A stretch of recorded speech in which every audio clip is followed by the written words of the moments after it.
بسلامتنا تقبلوا فنونا بمكتال شكو بصغركم تعزبنا كمي توعلون لو مغدام شديشة عساس فركم عالتن فرغان سدالو هاقراون زيانتات حيزلكم قريبا لغم نمكتالكم بغور زعدم ساعتكم تسنح ميكايل حرقو فلماقم يكنتو تاتو أفلم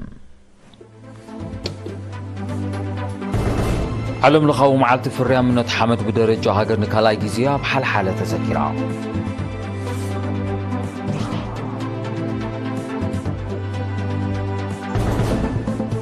أبي ودبايتي كتما باز عودزة دحساس سندان تنتاو هنساتا تخايلو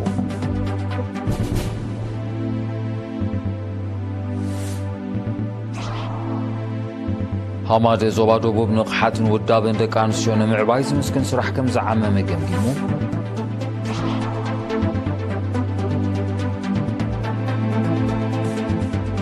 أب زيناتات وصاي چاينا لولاونتان موحاس مسدسي تايوان أبزداو كبابي قزيف أهدو حيلو بحر توافر كم زلاتا بيريتو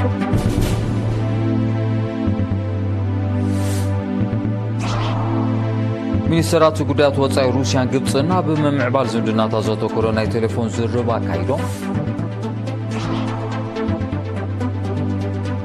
أب كرتش إنسان حمشم سنكي وسخ كارت متى نقداو يتهوف درجة عالم بستات حيس رامي تاويت وديلو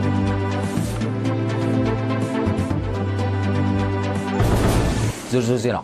علم لخو معالتي فريان من نتحمد بدرجة هاقر نكالاي جزيا بحال حالة تذكيرام هزباو ركبات بمصر حرشاز لاخو تصبصب ملكع زيناته وايدلو فرتون عندهم كتغربع علم لخاوي معالت فريان من نتحمد طعي حمد نطعي حبرة السب زبل تيما بدرجة هاقر نخالاي جزي بحمشة حساس أبحال حالة تذكيرام أبت حلف تخفلتات منيستر حرشا وكل ودب مقبن حرشان حبرات هاقرات وكلت مشاركة منيسترتاتن كابزوباتات زموطو كيلاتات منيستر حرشان استرخبلو مدب حلف هاقراو تكال حرشا ومرمر أتو تقاي برهان أبزو سمعو قال أبزو وانزي حمدنا بكلماو لوطي مدكاي مريت بكلان نتفاتات دك سبن حدقان تقلاليو زركب بمتقاس حمد حنساب انت تقفينو متكو زمنات سلزوسد الرأيانا رديتنا كنسفح كم زقباء جنزيبوم وكيل ودب مقبن حرشان اب إرترا ميس أريلا قليني بوغنا اب إرترا مس بصفح كتماتات لو تتاتا بطاقما مريتن كلمة ومكياراتن بستأساسرة اب تقاتات حمد ماين انا وسخ زخيد زلو تغطي قليل كم زيكونا بمتقاس هزباو نقحات بمبراخ بزلاقنت كسرح اللو أزخاخيرا اب تقات امي ترى بحرياو دخعي كومبوست أبطعنا حمد أقداسنت معقاب حمد ماين أم بدنفع تطاون الزراتين سلوا حرشاو كمامات أبطعنا حمد كم أون سلوا تتقمتن تتابعتن تهواسيان أبطعنا بغلن حمد نابز بالعروستات بكيلاتات ورقاقتي قريبون تزتيلون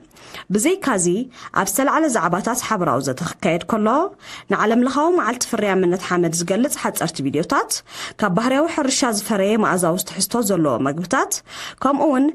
نمرمراو سرحات أب حمدن مدلاون كومبوستن وطيتون زملكت مرئت قريبوم نابي كال زيناب سنسقرم مصر تعنان مصر نقدني اندسترين بحسرة آيدين زي صعب حمامات مقوطار زقوم زوباو حيل عمام زي سرحلو ممرح بمقمقام ناي مصاي مربات نمورسات عالم عروزات بحمشة حساسة بسمرا وديبوم أب مصر نقدني اندسترين وانا دايركتور كفلي اندستراوي لمعاتا توتادسو ليوهانس أبزو سمعو قال እቲ መምርሒያ ኣብ ዞባታት ብዝጥዕማ ኣገባብ ንኽስርሓሉ ንዝፀዓቱ ኣካላት ብምስጋን ኣፍልጦ ሕብረተሰብ ኣብ ተጠቃምነት ኣዮዲን ንምብራህ ውሁድ ፃዕሪ ወሳኒ ከም ዝኾነ ኣስሚሩሎ ኣብ ምፅር ጥዕና ሓላፊት ኣሃዱ ስነ ምግቢ ሲስተር ኣምለሰት ሓጎስ ብወገና እወታዊ ሸነኻት ናይ ተስተዓሚ ስራሕን ዘጋጥመ ብድሆታትን ዝምልከት መግለፂ ኣቕሪባ ኣብ ቤት ጽሕፈት ማዕከን ሕፃናት ሕቡራት ሃገራት ማለት ዩኒሴፍ ኪላ ማእዛዊ መግቢ ኣቶ ኣብርሃም ማሃማ ድማ ንጥዕናዊ ሳዕብናት ጉለት ኣዮዲን ብምግንዛብ መራሕቲ ሃገራት ዓለም ኣብ 1990 ኣብ ዝገብሮ ዋዕላ ንምውጋዱ መብፅዓ ምእታዎም ጠቒሱ ንገስጋሶ ዝምልከት ሓበሬታ ሂቦም ኣብ መወዳእታ ቦምበር ሃገራዊ ሓይሊ ዕማም ኣቶ ብርሃነ ኪዳነ መንግስቲ ኤርትራ ሳዕብናት ጉለት ኣዮዲን ንምውጋድ ካብ ዝተፈላለዩ ትካላት ዝተዋፁ ኪላታት ዝሳተፉን ሃገራውን ዞባውያን ሓይልታት ዕማም ብምቋም ከካይዱ ፅንሒ ንጥፈታት ዝምስገኑ ውፅኢት ከም ትረኽቦ ጠቒሱ ኩሎም ኣካላት ብዝወሃብ መምርሒ ብውህደት ከዓዩ ኣዘኻኺሮም ኣብ ባፅዕ ብምዕቡል ቴክኖሎጂን ዝተፈላለዩ ኪላታትን ዝተሰነየ ግብራዊ ስራሕ ዝተሰነየ ዓውዲ ዘተ ዳሕሳስን ስነዳን ጥንታዊ ህንፃታት ተኻይዶም وكيل رينا دمسات صقاين زدالو زيناو صبصاب التهابتو مريم كوميشن بحلن سبورتن مسكفلي بحلن سبورتن زوا سميناو قيح بحري بموهاد عبد حساسن سندان طنطاو هنصات كتما باصع زتكره بملواء تمكرون قبراو تمرتن استسني عوده زته كاب 10 حدار كساب 3 تحساس وديبو اما حداري زوا ويزور اسمرت ابرها تركبهم سمزي ابتساتفو عوده زته اب حفشاو دحره بايتن امرن طبب سنه هنصا دق سب محدرا بحلاو ورشا كمون اب كنتات من قطقاط مريت اب زوباتات سميناون دبواون قيح بحرن تزاماد زعباتاتن زتكره شعته مصنعتا وراقتي قريبهم كاب امريكا زمصه اركتيك تسفاي برخي تحساساو مصنعتن مسرح عقابن كتما باصع عملكتوني ايرنا ابزها حبريتا ات بمعبل تكنولوجي استفلالي كيلاتاتن استسني قبراو السراح مقصلتا نايت عودو زته كم زخونه بمتقاس نته هنصاتات نمسنادن بعمقات نمفلاطن حغاز منبارو ارديو بتاريخاوي دحر بايت اندحر مصينا رينايا ازيو استحلالخه وي استحنافص تاريخ زلوا ختمايا سلازي حدا خبت اتوكرو زغبرنالو ازيو سفيح زغونه مصنعتاوي سرح نخنقبر كيلاتات كاب كله سفحتات مچم كساتفولو بصنح سراحي سلس مازنا وسئلتات كم دسال بزعبه هنصاتات نفلطينا زي اتش بيم جن كاو كينيو خيدو نابت زدققه زتتقملو قد سرارحه وي امان وي انچيتي وي تاريخاو دحره بايتا وي امصاصا نايز مسارحيتات حقيفو كسرح زخل تكنولوجي እንዳተጠቀምና ኢና ንኸይ ዘለና እዚ ድማ ጽባሕ ንግሆ ነዛ ከተማ ዝኾነ ይኹን ውሳኔታት ክግበረላ እንከሎ ናይ ጽገና ኾነ ናይ ምሕደራ ኾነ ናይ ሓድሽ ስራሓት ኮነውን እዚ ኤችቢኤም ዝበሃል ቴክኖሎጂ ንጥቀመሉ ዘለና ከም ዝበለጸ መወከሲ ወይ ዝበለጸ መሳርሒ ጌርና ንሰርሓሉ ለና ሞ مصنعتي ازي سفيحو جن اب حدا كطرنفو زخل زمناوي مسارحي تتقيمنا نخيد علينا كبيت صحفت ورشا اسمرا مهندس بريهو تخل اب دما كم اكل نايت مصنعتها والسراحات كاب شحن 938 اتحيزو ام محدار كتما باصع تعقيبو نزصنحي هابتام سندات كدهسسوان كتقاملون بمخالم عبد الرخيت كم زغبره اغنزيبو كم مجمر تباهيلو حدا زوني توهيبنا حدا زون اي زبحال كبابي 30 زغون هنصاتات زلوو ابقند مسمر ويدما ابقند غورنا زركب بزح بوكو هنصاتات زلوو نعو كم ابنت بمغبار ناتو دحساس حبريت عم كاب تغيرو مالتيو غون ز دماني ناي درون تكنولوجي متقام كا اتي اوربان بلانينغ وي دماني كتماوي قرص نايتا ناي باص كمي مسكا ازيو معول زغونه تكنولوجي دما سئلتات وسد نيرو مالتيو سالسا ازيو اقدس دما جنجات 198 جميرو زنبره ازيو هبتم حبريتا زلوو تعقيبو صنح اب محدار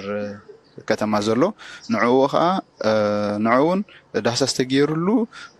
بغبو تزدلي حبريتا توسيدو مالتي حلاف احد عقابه قرصتاتن تاريخاو بوتاتاتن اتو تعقست بيدو دما كاكولتيشن 15 اتحيزو بعين تاريخاو اقداسناتو ترايو نعقابن سندان سراحت ككايد مصنح بمتقاس ازي حجب بمعبل تكنولوجي تسني ز 30 زلو مصنعتات كختلو اب صنح اقبابات سراح عبي استواصو كم زغبره قليصوم كاب قدمي شحن 300 عامታት ሰብ ክሳፍራ ዝጀመረ ባጽዕ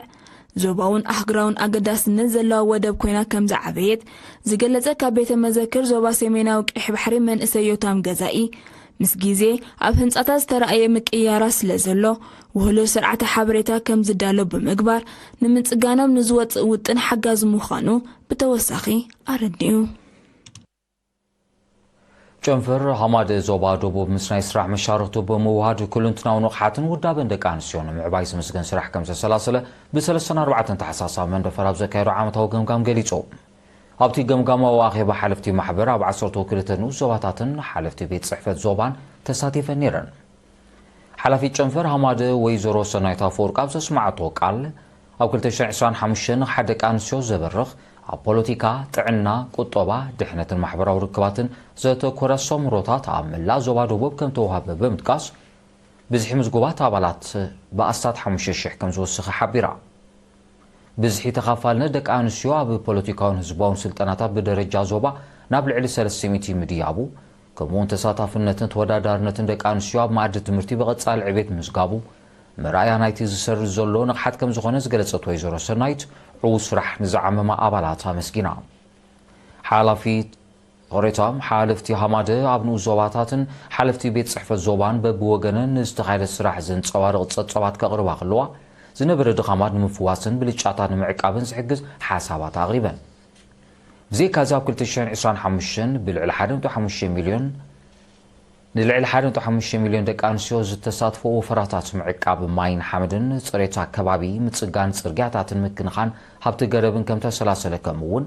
ሓያሎ ደቂ ኣንስትዮ ዝተሳትፎ ሞያዊ ስልጠናታት ኣብ ማይምነ ድባርዋ ሰንዓፈ ጾሮና መንደፍራን ደቂ ምሓርን ከም ተዋሃበ ተገሊጹ ኣብዚ ዓለምና ብክሊማዊ ለውጢ ትህወፀሉ ዘላ እዋን ተራብያተ ትምህርቲ ኣብ ድሕነት ኣከባቢ ክብ ንምባል ዝዓለመ ዓውዲ ዘተ ኣብ ከተማ ከረን ተኻይዱ ወኪል ሪና ሃብተ ገርግሽ ተስፋ ማርያም ዘዳሎ ጸብጻብ ያሲን ሳልሕ ከቕርቦ እዩ ኣብ ዞባ አንሰባ ኣብ ማእከላይን ካልኣይን ደረጃ ኣብያተ ትምህርቲ ክለባት ኣከባቢ ንምስራት ዝዓለመ ዓውዲ ዘተ ብ3 ታሕሳስ ኣብ ከረን ተኻይዱ ወኪል ክፍለ ሕርሻን መሬትን አቶ ገብረ መስቀል ተወልደ ኣብ ዘስማዕ ቃል ጥዑይን ውሕስን ኣከባቢ ብልዑል ተሳትፎ ተምሃሮ ክረጋገጽ ስለ ዘለዎ ኣብያተ ትምህርቲ ማእከል ኮይነን ድሕነት ኣከባቢ ንምርጋጽ መሪሕ ተራ ክህልወን ኣዘኻኺሩ ሓላፊ ኣብያተ ትምህርቲ ካልኣይ ደረጃ መምህር ተኽለሰንበት ዘርኣይ በወገኑ ብሰንኪ ዘይቁርዒ ኣተሓሕዛ ወዲ ሰብ ኣብ ኣከባቢ ንዝወርድ ዘሎ ከቢድ ዕንወት ብምጥቃስ ክለባት ኣከባቢ ኣብ ኣብያተ ትምህርቲ ንምስራት ኣብ መብራኽ ኣፍልጦን ንቕሓትን ዘተኮረ ጎስጓሳት ብዝለዓለ ክስራሓሉ ጸዊዑ ኣብ ሚኒስትሪ መሬት ማይን ኣከባብን ሓላፊ ጨንፈር ኣከባቢያዊ ሓበሬታን ጎስጓስን ኣቶ ኣማን ሳልሕ ብግደኡ እቲ ዓውደ ዘተ ተምሃሮ ኣብ ኣከባቢ ዘለዎም ንቕሓትን ተገዳስነትን ክብምባል ተረኦም ንምዕዛዝ ዝህልዎ ተራ ብቐሊል ከም ዘይጥመት ሓቢሩ አቶ አማን ወሲኹ ክለባት ተምሃሮ ኣብ ኣቃበ ተፈጥራዊ ሃብቲ ምግራብ ጽሬት ማይን ኣከባብን መመካስ ሳዕብናት ክሊማዊ ለውጢ ኣተሓሕዛን ኣወጋግዳን ጓሓት ብሓፈሻ ፕላስቲካዊ ጓሓፋት ድማ ብፍላይ ኣተኪረን መዝነጥፋ ኣብ ምምጻእ ለውጢ ኣስተዋጽኦ ከም ዝገብራ ኣረዲሙ ኣብቲ ጋጣሚ ኣብ መንጎ ካብ 9 ዞባታት ዝመጹ ኣብነታውያን ተምሃሮ ኣብ ኩነታት ኣከባብን ድሕነቱን ዘተኮረ ውድድር ሓፈሻዊ ፍልጠት ከም እተኻየደ ወኪል ኤሪና ሓቢሩ ቤት ጽሕፈት ካዳስተር ካብ ማእከላይ ቤት ጽሕፈት ጨናፍር ዞባታትን ዝተዋጹ 47 ሓደስተ ኣባላቱ ካብ 1 ክሳብ 5 ታሕሳስ ኣብ ኣስመራ ክልል ሓሳባውን ግብራውን ስልጠና ወዲቦም እቲ ስልጠና በገዳስነትን መትከላትን ካዳስትራዊ ስርዓትን ፓብሊክ ኖታርን ደረጃ ሃገርን ዓለምን ኣዋጅ ምዝገባ ቁጥር 95/1997 ራእይን ተልእኾን ክብርታትን ቤት ጽሕፈት ካዳስተር ኣገዳስነት ኮምፒውተራዊ ምዝገባ ኣታሕዛን ምሕደራ መዛግብቲ ከምኡውን ሓፈሻዊ ሌላ ኣብ መዓባብላ ኣድላይነትን ዳታቤዝ ዝብል ኣርእስታት ዝሸፈነ ምንባሩ ገሊጾም ዋና ዳይሬክተር ቤት ጽሕፈት ካዳስተር ኣቶ ሃብተ ሚካኤል ወልደ ገርግሽ ኣብ ዘስምዑ ቃል እቲ ዕላማ መረዳእቶም ብዛዕባ ካዳስትራዊ ስርዓት ምዝገባን ምስ ዝዛመድ ዓውድታትን ብምዕባይ ኣብ ስርሖም ፍልጠትን ርእሰ ተኣማንነትን ምስራት ዝዓለመ ከም ዝኾነ ሓቢሮም ሚኒስተር መሬት ማይን ኣከባብን አቶ ተስፋይ ገብረ ስላሴ ኣብ ዘመሓላልፎ መልእኽቲ ሰልጠንቲ ዝቐሰሞ ትምህርቲ ዘሰክሞም ሓላፍነት ተረዲኦም ብቕንዕናን ብቕዓትን ጽፈትን ንህዝቦም እናገልገሉ ሞያዊ ዓቕሞም ክዕብዩ ተላብዩ ዝኸበርኩም ተዓዘብቲ ስዒቡ ዝቐርብ ዜናታት ሃገራት ወጻኢ ክኾኑ ምክታልኩም ክትቀጽሉ ደጊመ ብኽብሪ ዕድም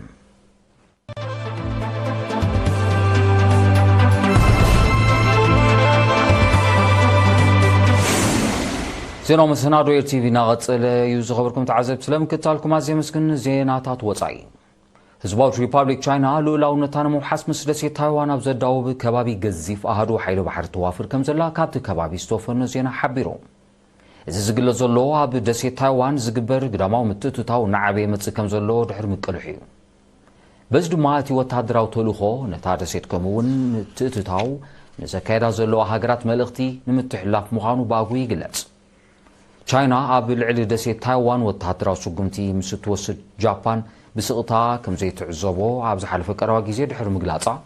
ኣብ መንጎ ክልቲአን ሃገራት ምትፍናን ከም ተኸስተዝከር እዩ ጃፓን ፖሊስ ሓንቲ ቻይና ከተኽብር ዝፀውዐት ህዝባዊ ሪፓብሊክ ቻይና ጉዳይ ደሴት ታይዋን ዝኾነት ካልእ ሃገር ከም ዘይምልከት ደጊማ ኣነፂራ ቻይና ነቲ ኣሜሪካን ካልኦት ሃገራት ምዕራብን ኣብታ ኣካል ልኡላዊ ግዝኣታ ዝኾነት ደሴት ዝገብሮ ምትእትታው ብትሪ ክትቃወሞ ምጽናሓ ዝፍለጥ ኮይኑ ኣገዳሲ ምስ ዝኸውን ብወታደራዊ ስጉምቲ ክትጽምብራ ከም እትኽእል ከተጠንቀቕ ጸኒሓላ ሚኒስትራት ጉዳያት ወጻኢ ሩስያን ግብፅን ብሓሙሽተ ታሕሳስ ኣብ ምምዕባል ክልታዊ ዝምድናታት ዘተኮረ ናይ ቴሌፎን ዝርባ ኣካይዶም ሚኒስትራት ሰርጌይ ላቭሮቭን በድር ዓብድልዓጥን ሃገራቶም ኣብ ፀጥታ ንግድን ካልእ ጉዳያትን ዘለውን ምትሕጋዝ ከስፋሓ ምዃነን ኣብቲ ርክብ ኣፍሊጦም እዚ ከምዚ ኢሉ እንከሎ ክልቲኦም ሚኒስትራት ኣብ ጉዳይ ማእከላይ ምብራቕ ብሓፈሻ ኣብ ጉዳይ ፀጥታ ወሽመጥ ጋዛ ሊባኖስ ሶርያን ኢራንን ድማ ብፍላይ ከም ተመያየጡ ተገሊጾም እስራኤል ኣብ ሃገራት ዞባ ተካይዶ ዘላ ወታደራዊ ተጻውታት ከተቋርጾ ጽውውዑ ሚኒስትራት ሰርጌይ ላቭሮቭን በድር ዓብድልዓጥን ሃገራቶም ቅልውላውቲ ዞባ ብሰላም ምዕራፍ ተረእን ክጻወታን ዘለወን ድልውነት ኣረጋጊጾም ሩስያን ግብፅን ነቲ እስራኤል ኣብ ልዕሊ ወሽመጥ ጋዛ ሊባኖስን ሶርያን ተካይዶ ዘላ ቀጻል ወታደራዊ ተጻውታት ክቃወሞ ምጽንሐን ይፍለጥ ናይ መወዳእታ ዜና ኣብ 2025 ብሰንኪ ወሰኽ ቀረጽ መጠን ንግዳዊ እታዊ ደረጃ ዓለም በስታት 20 ከም ዝጎደለ ውድብ ንግዲ ዓለም ሓቢሩ እቲ ኣሃዝ ብተመሳሳሊ ምኽንያት ኣብ 2024 ካብ ዝሰዓበ ንግዳዊ ምንቁልቋል ብልዕሊ 800 ከም ዝወስኸ እቲ ሃገራዊ ውድብ ገሊጹ እቲ ተሪዮ ኣብ መንጎ ሓያሎ ብቆጠባ ዝበልጸጋ ሃገራት ዓሚቕ ንግዳዊ ምትፍናን ኣስዒቡ ከም ዘሎ ውድብ ንግዲ ዓለም ዝጠቅስ እቲ ክስተት ኣብ መጠን ዕቤት ቁጠባ ዓለም ኣሉታዊ ተርኡ ይጻወት ከም ዘሎ ድማ ኪላታት ናይቲ ዓውዲ ይሕብሩ መጠን ዕቤት ቁጠባ ዓለም ኣብ 2025 ከምኡውን ኣብ 2026 ክጎድል ከም ዝኽእል ውድብ ንግዲ ዓለም ኣቐዲሙ ኣብ ዘውፅኦ ጸብጻብ ምግላጹ ዝፍለጥ እዩ ወሰኽ ቀረጽን ምስ ዝተኣሳሰረ ንግዳዊ ድረታን ኣብ ውሽጢ ዝሓለፈ 80 ዓመታት ተራእዩ ዘይፍለጥ ንግዳዊ ጸገማት ከስዕብ ከም ዝኽእል እቲ ውድብ ከጠንቅቕ ጸኒሑ እዩ ዜናታት ንምዛም ቀንዲ ነጥብታቱ ክደግመልኩም ዓለም ለኻዊ መዓልቲ ፍርያም እምነት ሓመድ ብደረጃ ሃገር ንካልኣይ ግዜ ብሓልሓለ ተዘኪራ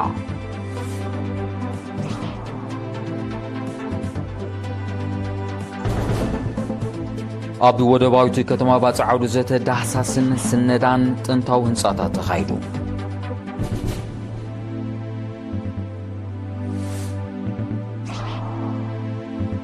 ሃማደ ዞባ ደቡብ ንቕሓትን ውዳበን ደቂ ኣንስትዮ ንምዕባይ ዝምስገን ስራሕ ከም ዝዓመመ ገምጊሙ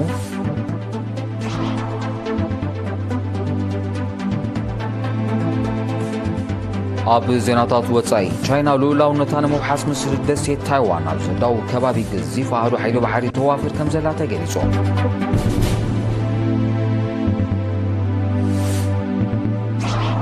ሚኒስትራት ጉዳያት ወጻኢ ሩስያን ግብፅን ኣብ ምምዕባል ዝምድናታት ዘተኮረ ናይ ቴሌፎን ዝርባ ኣካይዶም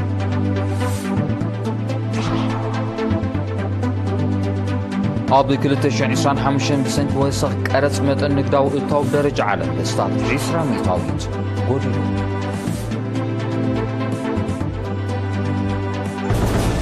ዝቐበልኩም ተዓዘብትን ሎሚ ቀትሪ ዝተዳለወ ዜናዊ ምስናዱ ኣብዚ ይፍጸም ስለምክትታልኩም ኣዝየ መስፍን ምስ ተረፉ መርባት ቲቪ ሓድገኩም ብወገነ ግን